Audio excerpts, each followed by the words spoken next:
la transition au Congo-Brazzaville,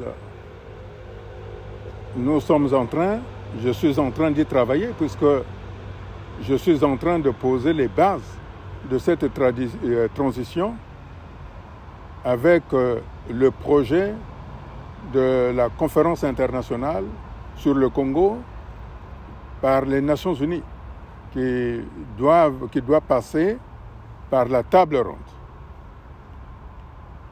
Aujourd'hui, on ne peut pas envisager une transition sans avoir invité l'ensemble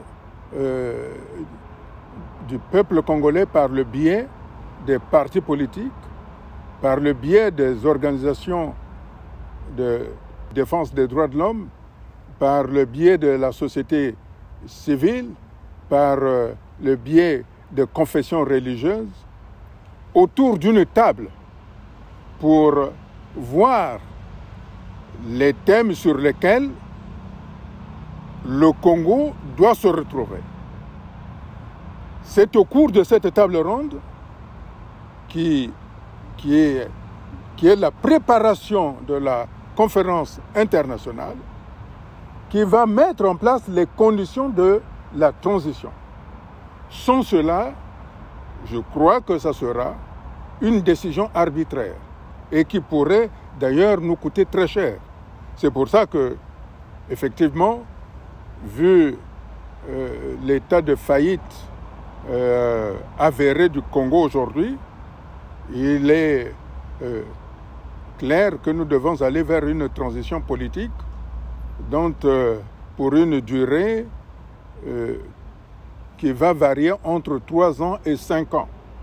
Le temps de mettre en place la restauration de l'État. Vous savez, aujourd'hui, l'État est identifié à un individu.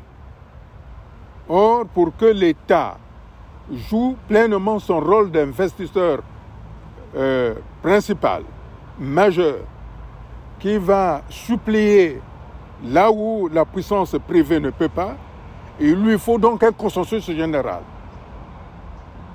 Et ce consensus général-là ne peut être mis en place que lorsque tous les courants politiques, toutes les visions des associations se retrouvent et dégagent